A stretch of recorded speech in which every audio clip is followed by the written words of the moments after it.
Let's talk about Alabama's law that allows employers not to employ people with dreadlocks. Let's also discuss the UK going forward with COVID jabs for 12 to 15-year-olds. What about calls for a permanent Black British museum? And a whole lot more.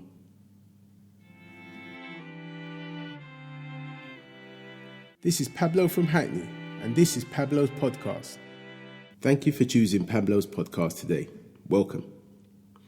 I've learned that making a living is not the same thing as making a life. Maya Angelou. Wise words, very wise words. So, it is episode 74, still here sparking debate. This month, actually today, is St. Kitts and Nevis Independence Day. They became independent on the 19th of September in 1983. And in a couple of days' time, it will also be Belize's Independence Day, 21st September. So, and also this week just gone also, let me mention, it was World Afro Day on Wednesday, the 15th of September.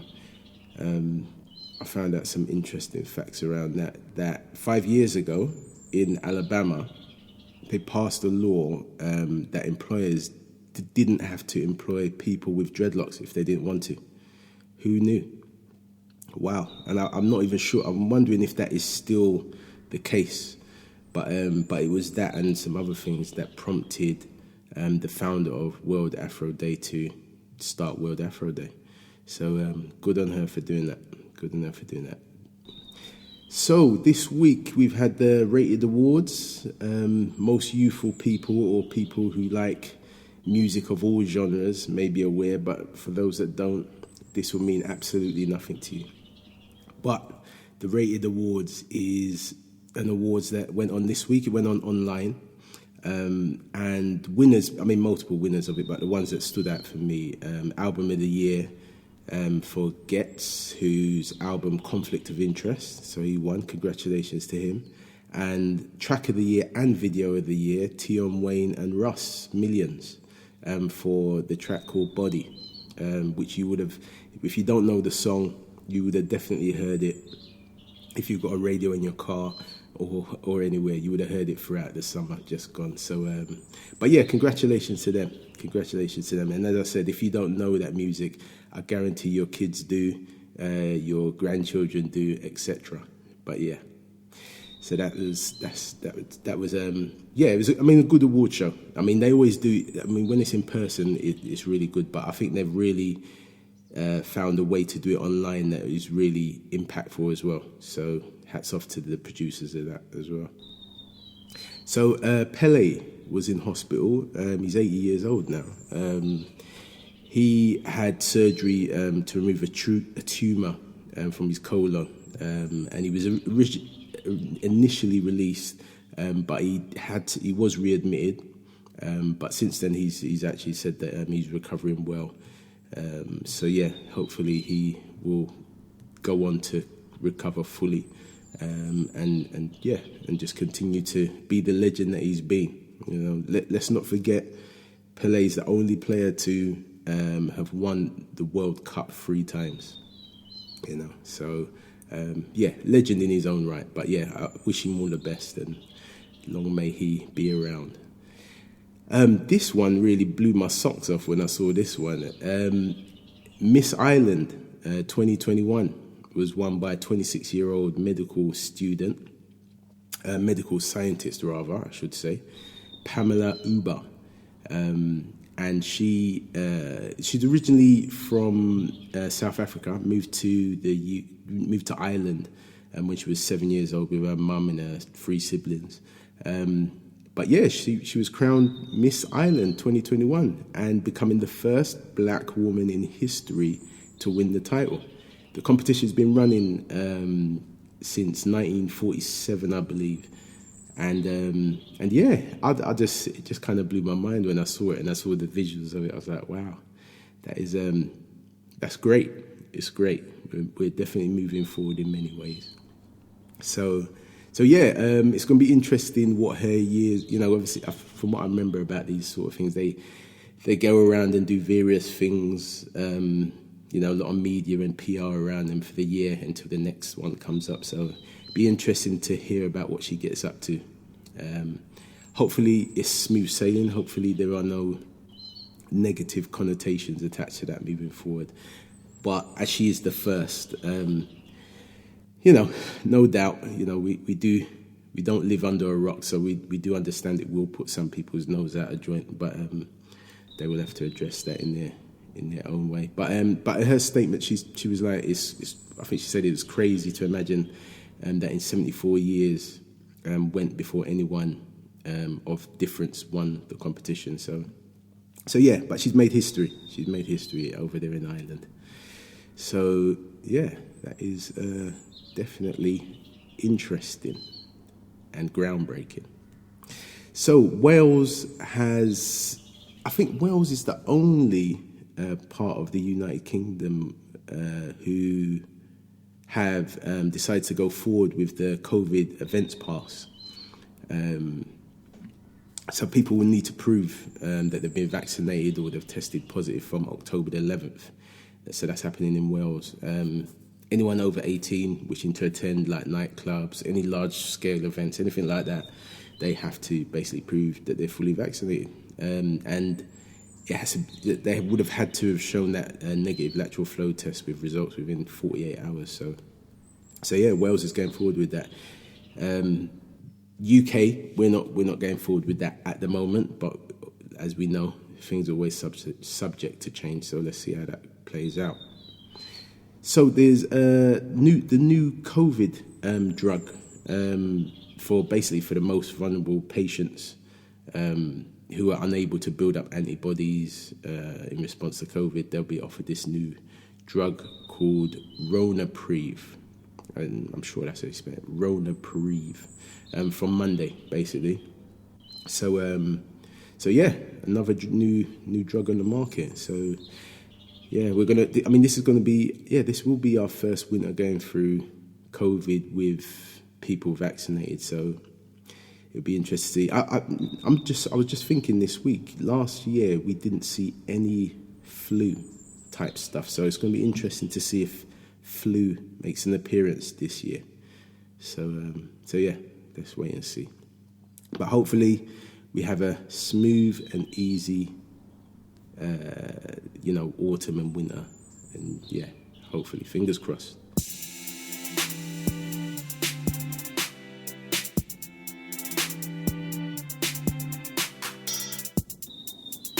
Welcome to Pablo's podcast. Join me on a weekly basis with social commentary on current affairs which affect us the most. Come and muse with me. What you can expect is uplifting, positive discussions, interviews on our social, physical and cultural well-being. Voicing some of the perspectives we share but maybe don't vocalise enough. I'll be going through my bucket list of interviewees over the coming weeks. You're guaranteed to get an honest, authentic perspective and insight into what's going on now. If you like what you hear, please click the subscribe button. Please share on your social media apps. And please leave a review. Look forward to spending some time with you over these coming weeks.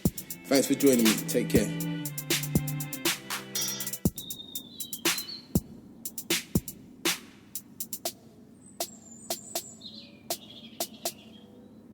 So, in regards to travel, though, some positive news with the travel. So, Grant Shapps said that the traffic light system is now being replaced with just a single red list. So no more green, amber, red, all that stuff. It's just red. So that is good. So there's loads of countries that have come off. So yeah, it makes it easier for people to travel. I suppose a bit of kick in the teeth for the people that wanted to travel over the summer, to get this news after the summer period's over. But at least it puts us in good stead for, over the holiday season, being Christmas, etc., and then going into next year. So hopefully that stays the same. Or hopefully we get to a stage where there is no traffic light system. But to be fair, I do think to myself, this is when we talk about this traffic light system, we can feel like it's bigger than the UK, but we have to remember this is just the UK. We still have to abide by whatever rules these other countries put in place. So it's very easy to think about decisions that we make in England as, you know, that they impact the rest of the world or whatever, but it's not. We're kind of living in a bit of a bubble in that sense. So, but yeah, we'll see. We'll see how that all pans out. So, but I think the flights and holidays and stuff have kind of, you know, spiked up because people can move around a bit more freely. So yeah, we'll see how that goes. So the rollout for the jabs for 12 to 15-year-olds in schools in England is about to start from September the 22nd, I believe. So all children 12 to 15 in England will be offered one dose of the Pfizer COVID jab. So, I mean, Professor Chris Whitty, he has, you know, he said it was a difficult decision to make, but it shouldn't be seen as a silver bullet to dealing with this situation.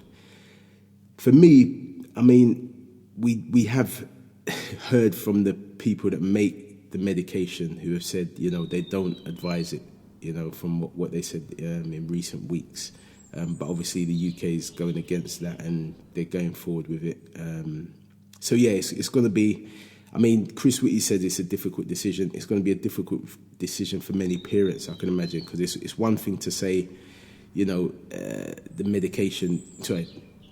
the vaccine for yourself as an adult or any adults, but when you're talking about your children, it does, you know, you do look at things a little bit differently, you know, and some people are for it, some people are not for it, but either way, you do look at things a little bit differently when it comes to your children, especially 12-year-old children, you know, 12 to 15, you know, but yeah, this really young children.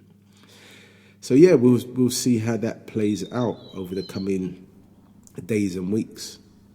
But thankfully, over this past week, there hasn't been any youth violence incidents that have resulted in the death of any young people, which we're always thankful for. So long may that last. Long may that last. So there's also been some calls from Dr. Tola Dabari, who is one of the directors at the Museum X CIC. And what she's calling for, and others are calling for, is a home to where, so basically where we can have a permanent Black British museum in the UK, which I never thought of prior to reading about this. And, you know, I'm thinking, like, why not? Why isn't that there already? I mean, there's loads of, you can fill it with loads of stuff. It is, you know, it's very specific. And it's very rich, you know. I think that's a great idea, absolutely great idea. I think at the moment they have got a Black British Museum project. I'm not sure exactly where that is though, but there is one of those within the museum, I suppose. But yeah, a museum specifically for Black British history and artifacts, etc. A permanent one. I think that'd be amazing for the whole country. I think that'd be amazing. That may smooth some of the rough edges around, you know, discrimination, bigotry, misunderstanding, you know, and let us all come together as UK citizens, you know, whether you're Black, white, Indian, Chinese, whatever, you know, at least it's all of the stuff in one place, and it, you know, it addresses Black British history, which is British history at the end of the day. So yeah, I think that's a really good idea. I'll be looking out for more information on that for sure. I'll definitely share that as I get to it, you know. So yeah. It's the 19th. On the 21st, we've got the September's full moon. They call that one the full corn moon. Makes me a little bit sad, to be fair, because I didn't grow any corn in the garden this year. I didn't grow much in the garden this year. I had, if you listen back to the past podcasts, over the past few months, maybe since April, I was talking about doing all sorts of things. It didn't happen. For one reason or another, it didn't happen. But this coming spring, I'm going to definitely be on it. But yeah, so when I hear full corn moon, I know that I don't know where that actually comes from, but I know it alludes to growing corn. for sure. It probably would have been around the time of harvesting corn, but I haven't got none to harvest, which is quite sad. But yeah, anyway, full moon's coming up, 21st of September. And then on the 22nd of September is the equinox, which is basically the equinox is the day when the day and night are in equal length. So yeah, pretty much exactly equal length. And then from then, the nights start to get longer, so, it will start to get darker earlier and stuff like that. And the clocks will change at some stage as well. But yeah, so that's on the 22nd. So yeah, so it's been a kind of a quiet week, I'd say, kind of a quiet week, but it's been a positive week, If you're still listening to this and, it's looks nice outside today, it's not a dreary day or anything, just get out there and do some stuff, chill out, family stuff, play with the kids, play with the family, do something, do something positive, every day, in fact, not just on Sunday, every day. So thank you again for choosing Pablo's podcast today, and hopefully you can join me in the next one. Until then, take care and be nice to each other. Thank you for listening to Pablo's podcast. I'm Pablo from Hackney, and you can catch me next week for more healthy discussion.